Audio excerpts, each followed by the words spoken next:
Eu quero dividir com vocês aqui uma publicação de ontem da Regina Duarte, ex-atriz, ex-secretária do governo Bolsonaro, e ela publicou o seguinte aqui no Instagram dela. É essa imagem maravilhosa aqui, né? Esse Jesus de 3 metros de altura.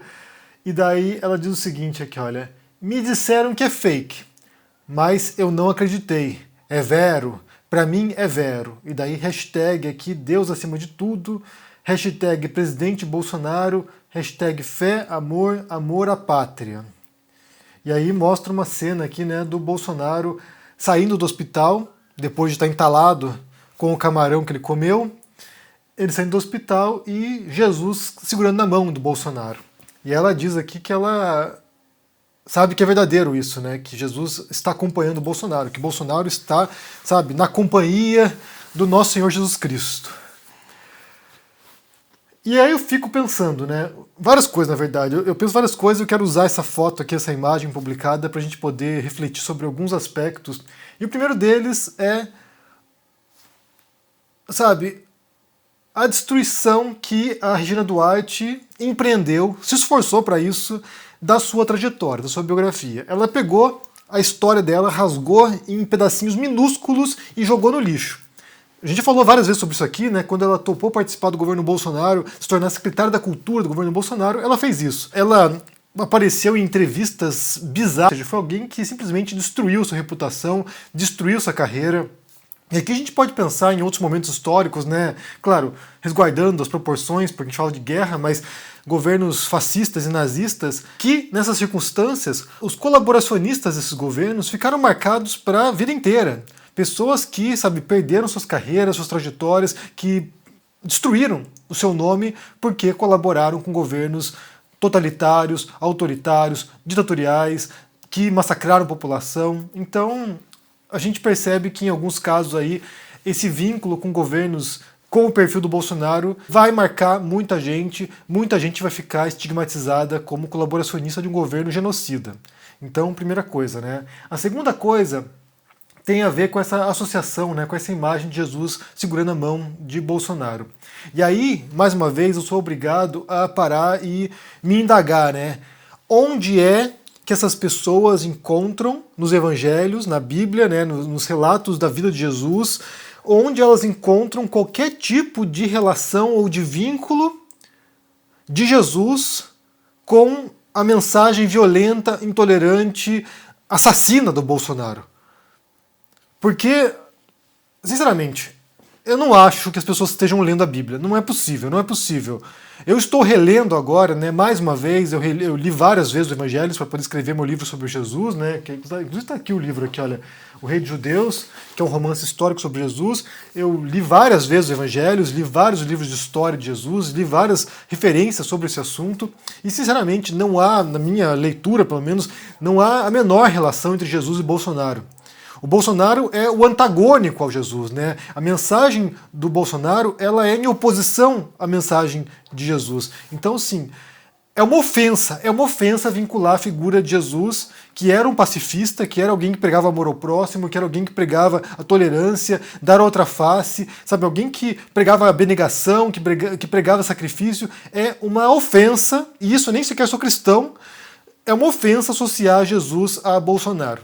É uma ofensa. Então eu não sei que Bíblia eles estão lendo, não sei que texto sagrado eles estão lendo, porque de fato, se eles parassem e lessem a Bíblia, dificilmente encontrariam alguma coisa no Evangelho que justificaria essa relação entre Bolsonaro e Jesus, ou entre outros líderes religiosos, né, Malafaia, Edir Macedo, sabe, outros líderes religiosos que usam da fé para enganar as pessoas.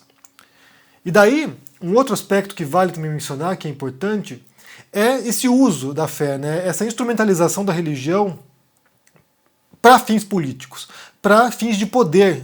É mais do que isso, né? Fins de poder, não é apenas político, mas poder em vários sentidos.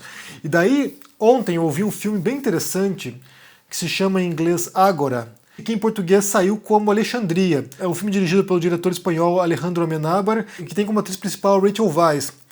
E que conta a história, bem, é romanceada a história, né? Não é bem preciso historicamente, mas conta a história da filósofa Hipátia de Alexandria. A Hipátia é um dos raríssimos casos, né, um dos pouquíssimos casos de filósofas, ou seja, filósofas mulheres, na antiguidade, porque geralmente você tem figuras masculinas, né? Então, assim, você tem uma sociedade patriarcal, né? Um mundo patriarcal, que ainda hoje é, mas a história da humanidade é uma história de dominação e de opressão das mulheres, e daí você tem uns raríssimos casos de uma filósofa bastante importante, inclusive, embora a trajetória dela, o legado dela tenha sido apagado pela história, mas a Hipátia é uma das personalidades importantes da filosofia e que também, além da sua trajetória intelectual, também tem uma história de martírio. A gente pensa, por exemplo, no Sócrates, né, que é um pensador que confronta a sociedade ateniense, que desafia a sociedade, que critica a sociedade, que incomoda a sociedade, e daí, numa democracia decadente, já ele é julgado e condenado à morte, e você tem a Hipátia, que tem uma outra trajetória, que já está no mundo já no século IV da era cristã, ela no Egito, uma pensadora, uma intelectual, uma pessoa crítica, e ela é vítima da intolerância religiosa, e ela é morta por isso. Então, assim, ali você tem, nessa história, né, do filme, particularmente, mas a história também que a gente sabe um pouquinho sobre a Hipátia, você tem ali basicamente um momento de intolerância. E aí, como eu falei, você tem esse uso religioso, né, você tem esse uso da fé para fins políticos. E nesse filme, particularmente, você tem algumas críticas que são muito atuais, na verdade, né? Críticas que a gente pode adotar para hoje, né? Para os dias de hoje, 2022.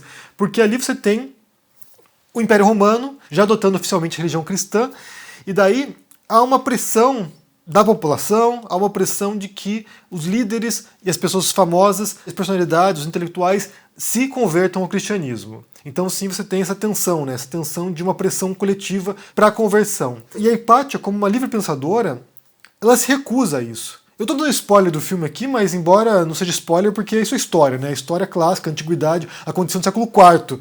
Então, assim, não é bem uma novidade, não é uma coisa assim que, tipo, o filme foi lançado ontem, não foi. É uma coisa que já tem aí séculos e séculos. Mas a Hipátia se recusa a isso, e ela é morta, ela é apedrejada. E daí tem uma cena muito interessante nesse filme, bastante emblemática para mim, porque assim, você tem diferentes facções, né, dos cristãos nesse filme.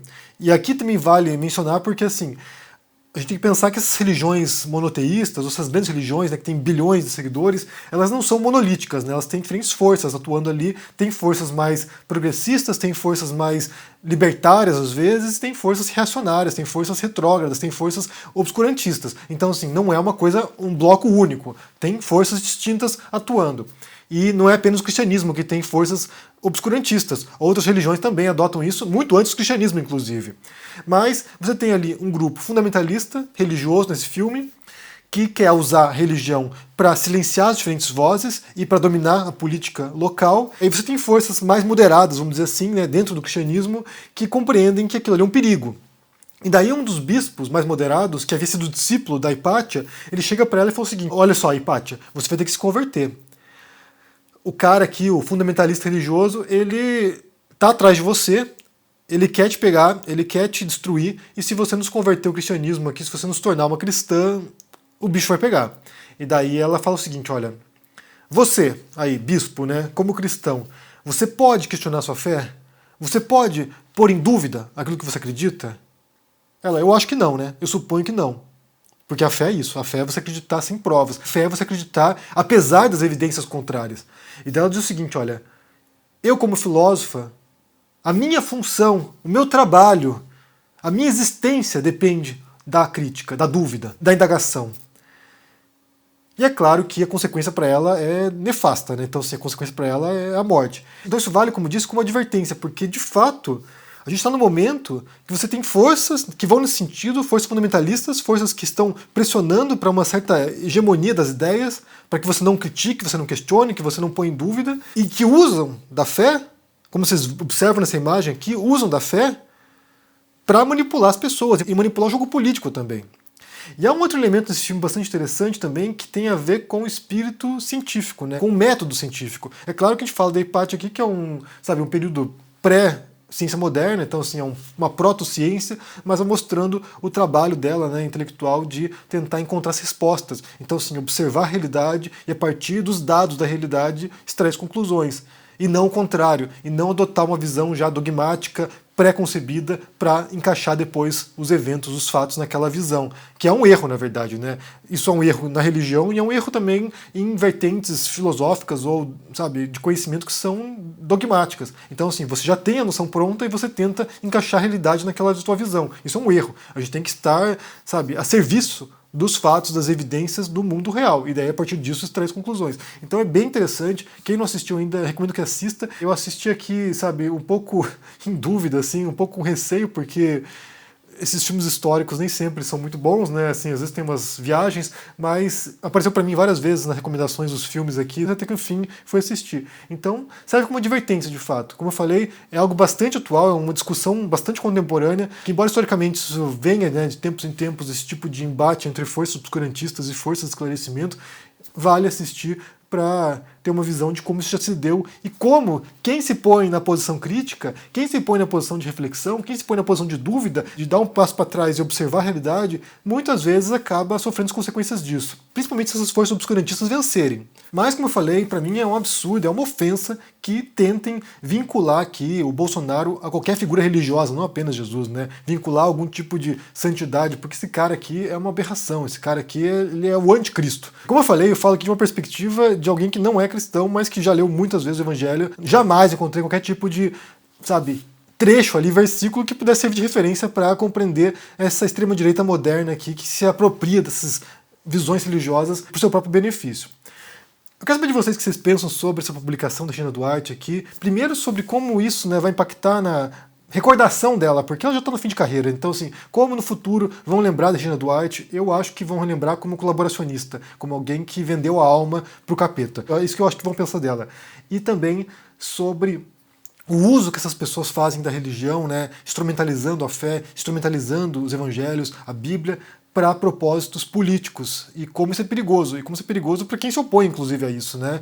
A Hipátia é um exemplo. E assistam ao filme. Procurem aí, assistam o filme. Se chama em português Alexandria, e em inglês é Ágora, que a Ágora era a praça pública, né, na qual as pessoas se reuniam e na Grécia Antiga era onde o Sócrates também desfilava e conversava com as pessoas. Então, me digam o que vocês pensam no comentário aqui embaixo, deixa o joinha, se inscreva aqui no canal, se torne um membro ou um apoiador para dar uma força e se cuide por aí. Um abração e até mais. Tchau!